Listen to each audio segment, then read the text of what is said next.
Hello guys, have a nice day.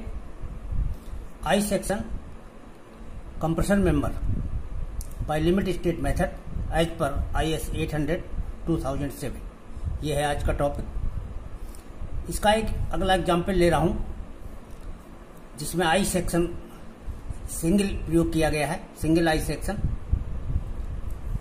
Question है find the design compressor load for a extension ISHB 300 at the rate of 63.3 kg per meter. Its height is 3 meter and its both ends are restrained in direction and position.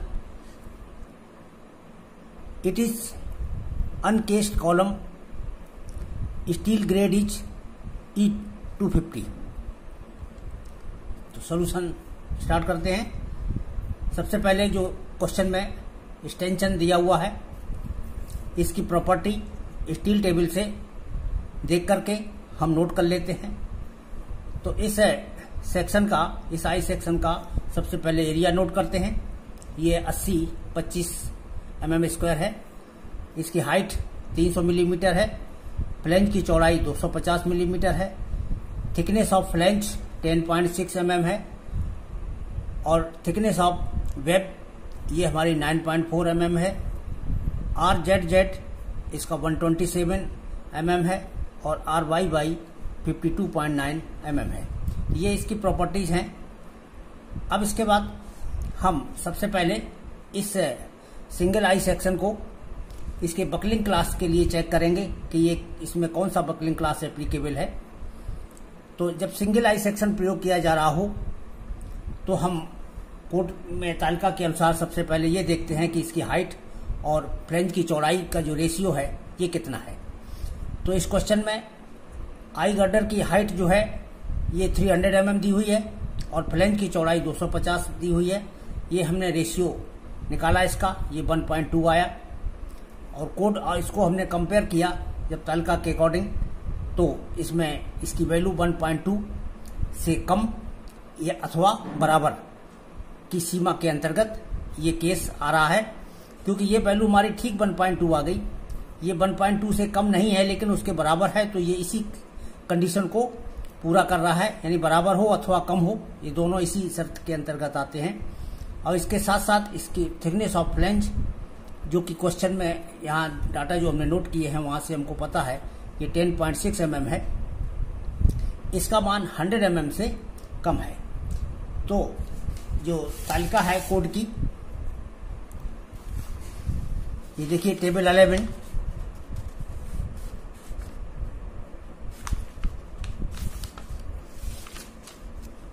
इसमें सबसे पहला column ही दिया हुआ है। इसमें अगर H/BF का मान 1.2 से कम अथवा बराबर हो, पहला वाले रो में तो ये ग्रेटर देन की कंडीशन है, तो ये कंडीशन नहीं पूरी हो रही है, ये हमारी इक्वल टू और लेस देन वाली कंडीशन में आ रहा है। और साथ ही साथ इसमें जो TF की मोटाई है वो 100 mm से कम है। तो ये केस हुआ इसके लिए, और इसके लिए ये दोनों केस हमारे एप्लीकेबल हैं, यानी ZZ एक्सिस के अबाउट जो है ये हमारा बकलिंग क्लास B होगा और YY एक्सिस के अबाउट बकलिंग क्लास C होगा। तो इस तालिका से ये वैल्यू देख करके हम नोट कर लेते हैं। तो वही हमने नोट कर लिया, ZZ एक्सिस पर क्लास B है बकलिंग क्लास और YY एक्सिस पर बकलिंग क्लास C है।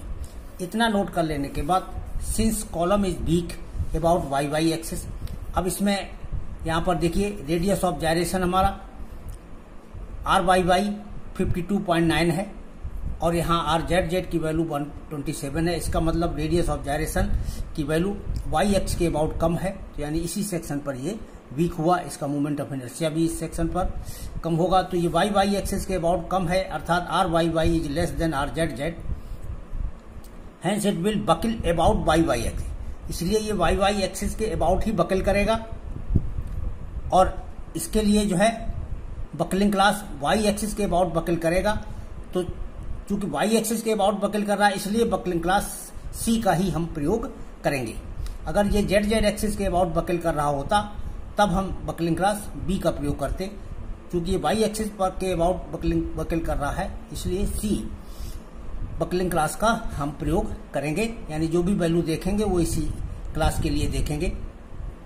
नेक्स्ट आइटम आर मिनिमम लिख लें। ये हमारा आर वाई वाई है 52.9, तो केवल उतार लीजिए ऊपर जो वैल्यू दी है, यानी आर मिनिमम हो गया।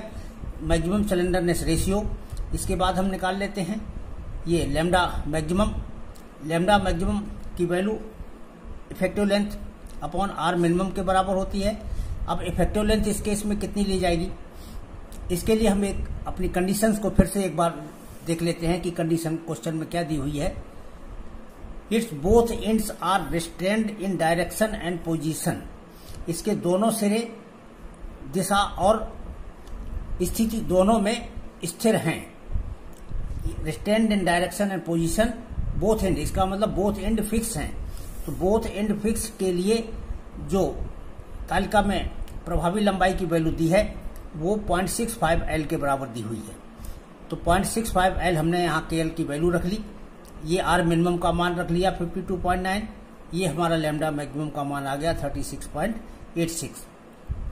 अब इसके बाद वही बकलिंग क्लास सी के लिए हम टेबल FC से जो है, चूंकि यहाँ 36.86 की वैल्यू है, तो हम 30 और 40 के लिए तालिका से FCD की वैल्यू नोट करेंगे। तो लैम्डा इज इक्वल टू 30 के लिए FCD की वैल्यू 211 है, लैम्डा इज इक्वल टू 40 के लिए FCD की वैल्यू 198 है। बाय इंटरपोलेशन मेथड, जैसा कि हम सभी प्रश्न में करते हैं, इसको बार बार डिटेल में समझाने की आवश्यकता नहीं है, अब तक अच्छा अभ्यास हो गया होगा। FCD is equal to 211 minus, यानी जो हायर वैल्यू है, हायर वैल्यू माइनस इन दोनों का डिफरेंस 211 माइनस 198 बटे इन दोनों का डिफरेंस 40 माइनस 30 गुणे इसका और ऊपर वाली वैल्यू का डिफरेंस 36.86 माइनस 30, इसका गुणा कर दिया, सीधा 202.08 न्यूटन पर एमएम स्क्वायर आ गया। इसके बाद डिजाइन स्ट्रेंथ हम फार्मूले से निकाल लेते हैं, PD बराबर AE इंटू FCD। AE क्या है, हमारे आई सेक्शन का एरिया है, जो कि हमने नोट किया था 80-25 mm स्क्वायर, और इसमें FCD की वैल्यू जो भी यहाँ से हमने कैलकुलेट की है वही हमने रख दी, और इस तरीके से ये हमारी वैल्यू आ गई 1621.69 किलो न्यूटन। तो ये हमारा आंसर हो गया। तो इस तरह से कॉलम आई गर्डर की स्ट्रेंथ की गणना बड़ी आसानी से कर ली जाती है। एक बात ध्यान दें कि अगर आई गर्डर का डिजाइन करने को क्वेश्चन आता है तो इसके डिजाइन के प्रश्न और एनालिसिस के प्रश्न में कोई विशेष अंतर नहीं है। डिजाइन के प्रश्न में लोड दिया जाता है और लोड से हम पहले इफेक्टिव एरिया निकाल लेते हैं, और इफेक्टिव एरिया से के ही बराबर का खंड जो है या थोड़ा सा अधिक एरिया का खंड हम स्टील टेबल से ढूंढ लेते हैं, और स्टील टेबल से ढूंढ लेने के बाद फिर ठीक इसी क्रम से हम उसकी सामर्थ्य निकाल करके चेक कर देते हैं कि कॉलम की सामर्थ्य हमारे दिए गए लोड से ज्यादा है अथवा नहीं है। तो इस तरीके से ये हमारे जो है स्ट्रेंथ की गणना हो जाती है। अब दूसरा क्वेश्चन देख लें, design of a built up column. अभी हम दूसरा क्वेश्चन ले रहे हैं, design of a built up column of I section with cover plate on flange having factored load of 5000 kilo newton, length of column is 3 metre, column is restrained in position at both end and in rotation not restrained at one end. तो ये हमारी conditions दी हैं। Question देखिए, चूंकि ये design का question है, अब डिजाइन का क्वेश्चन है तो वही स्टेप जो मैंने बताया था अभी कि सबसे पहले रिक्वायर्ड इफेक्टिव एरिया निकालें, AE बराबर PD अपॉन FCD। PD जो दिया हुआ है 5000 किलो न्यूटन का, न्यूटन में कन्वर्ट किया। FCD की वैल्यू जो है बुलटअप सेक्शन के लिए 200 ली जाती है, ये बात ध्यान रखें। बुलटअप सेक्शन के लिए 200 ली जाती है और सिंगल आई सेक्शन के लिए 135 ली जाती है, और स्टड एंगल स्टड के लिए ये हमारी 90 ली जाती है। तो इस तरीके से ये हम 200 प्रतिबल लेकर के AE की वैल्यू निकाल लेते हैं। रिक्वायर्ड एरिया ये हमारा 25,000 mm स्क्वायर आ गया। जब ये एरिया आ गया तो इसके बाद का स्टेप सिंपल है, सिलेक्ट ISH। ये हम स्टील टेबल से खंड का चयन करते हैं। अब हमने स्टील टेबल से जब खंड का चयन किया तो उसमें सबसे बड़ा खंड हमको यही मिला 450 at the rate of 92.5 kg पर metre from the steel table. अब इसकी हमने, क्योंकि इससे बड़ा खंड होता ही नहीं तो हम इससे बड़ा खंड नहीं चुन सकते हैं, क्योंकि हमको इसके ऊपर कवर प्लेट लगानी है, बाकी बचा एरिया हम कवर प्लेट के द्वारा पूरा करेंगे। तो हम इसी खंड की प्रॉपर्टीज यहाँ पर नोट कर लेते हैं। प्रॉपर्टीज में वही पहले एरिया नोट कर लें। एरिया के बाद आई जेड जेड नोट कर लें, फिर आई वाई वाई नोट कर लें और आर जेड जेड की वैल्यू नोट कर लें, आर वाई वाई नोट कर लें। तो यही हमारी प्रॉपर्टीज हैं, तो इन्हीं की वैल्यू हम यहाँ पर नोट कर लेते हैं। बैलेंस एरिया, बचा हुआ एरिया कितना है 25,000 का, तो रिक्वायर्ड एरिया है। और जो ये खंड है माने आई गर्डर चुना हुआ है, इसका एरिया है हमारा 11,789, तो 11,789 mm²। तो इसको हमने इसमें से ये घटा दिया, ये हमारा 13,221 mm² का एरिया शेष बचा है। तो इतने एरिया की दोनों प्लेटें होनी चाहिए, इसलिए एरिया 1 प्लेट कितना हो जाएगा, इस एरिया का हाफ हो जाएगा। इस एरिया का जब हाफ किया हमने तो ये आ गया 6605.5 mm²। तो इसके बाद जो है ये एक प्लेट का एरिया हो गया। अब यहाँ पर हम करते क्या है कि assuming the thickness of the cover plate, ये जो हम कवर प्लेट लगा रहे हैं इसकी इसमें 2 डायमेंशन एरिया के लिए चाहिए। कवर प्लेट की चौड़ाई कितनी है और कवर प्लेट की मोटाई कितनी है। तो यहाँ कवर प्लेट की मोटाई जो है हम मान लेते हैं, और इसको मानते समय एक बात ध्यान रखें, आप पहले ये देख लें कि यहाँ पर हमारी फ्लैंज की मोटाई क्वेश्चन में कितनी दी हुई है, ये 10 पॉइंट समथिंग दी हुई है। आई गर्डर की हमने यहाँ नोट नहीं की है फ्लैंज की मोटाई, तो इसकी जो भी मोटाई हो इससे अधिक ही रखते हैं, इससे कम नहीं रखते हैं, और इसी के रेंज में ही मानना चाहिए, कुछ अधिक लेकर के।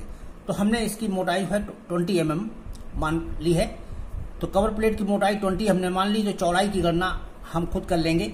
विड्थ ऑफ कवर प्लेट कैसे निकालेंगे, area required for 1 plate divided by thickness of plate.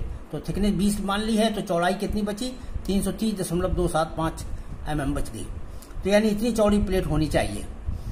अब इतनी चौड़ी प्लेट होने चाहिए तो हमारी दशमलव में वैल्यूज है, कम नहीं करना चाहिए हमको। तो इसको हम थोड़ा सेफर साइड में अच्छा मतलब बढ़ा करके पूरा 340 mm मान लेते हैं।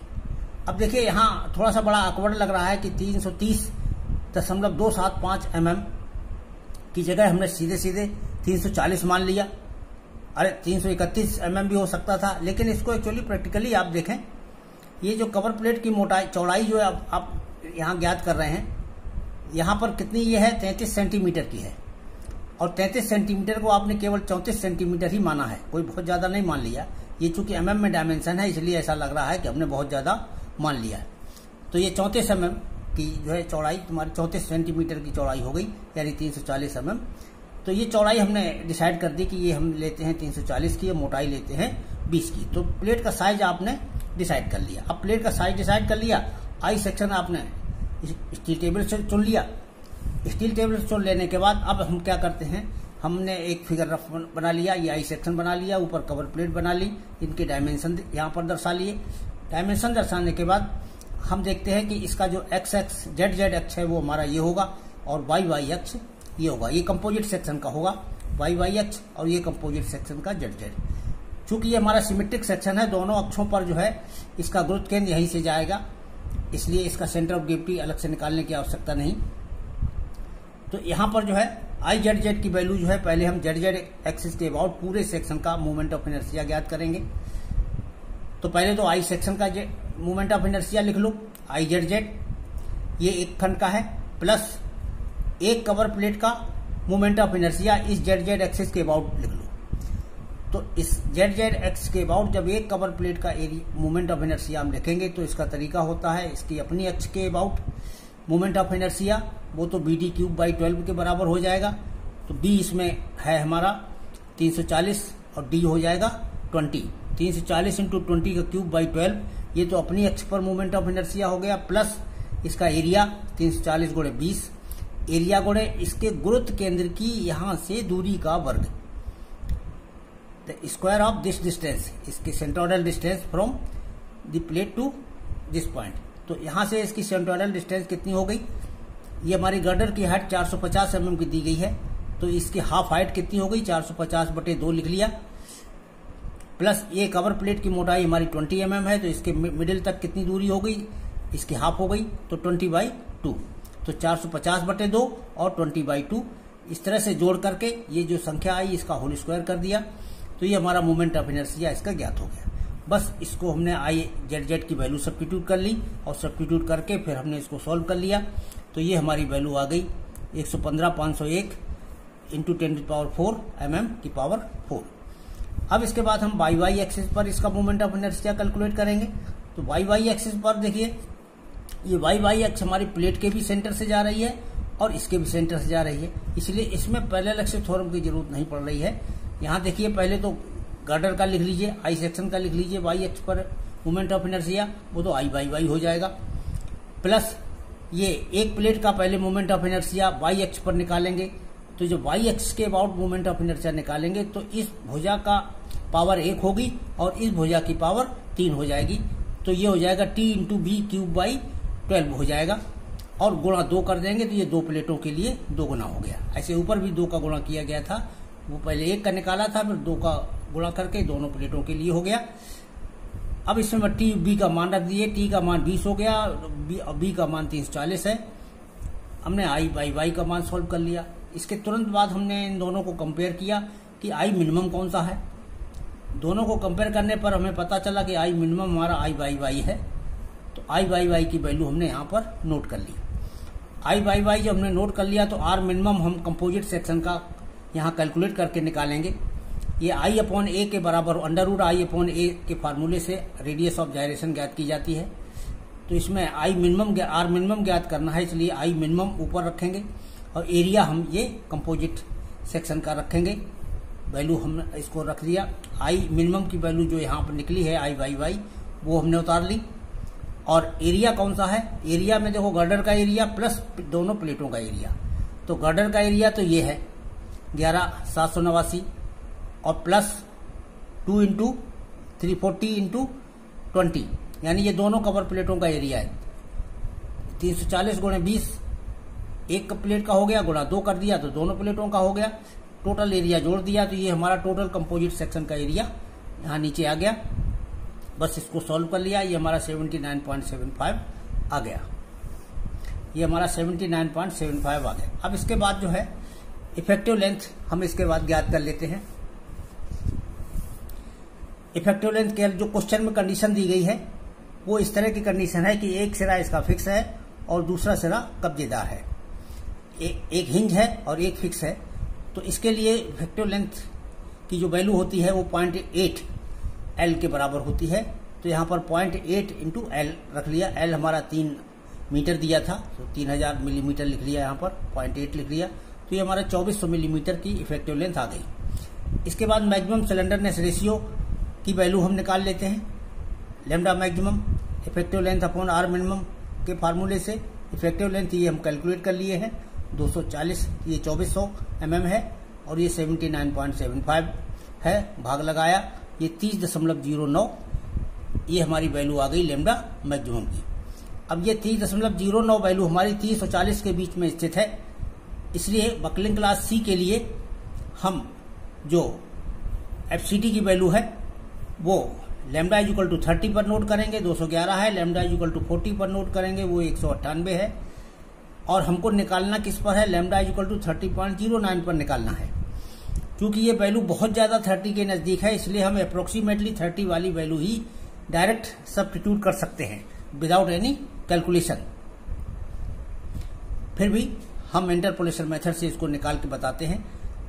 तो इसके बाय इंटरपोलेशन मेथड एफसीटी की वैल्यू क्या हो जाएगी, इसमें हायर वैल्यू 211 में से माइनस चिन्ह लगाइए, एक लाइन खींचिए और फिर इसके ऊपर इन दोनों का डिफरेंस रखिए। 211 माइनस 198 बटे यहाँ का डिफरेंस करिए 40 माइनस 30, और फिर इसके बाद यहाँ पर जिसका ज्ञात करना है जिस लैम्डा का, वो और लोअर वैल्यू लैम्डा की 30, ये इन दोनों का अंतर यहाँ निकाल के गुणा कर दीजिए।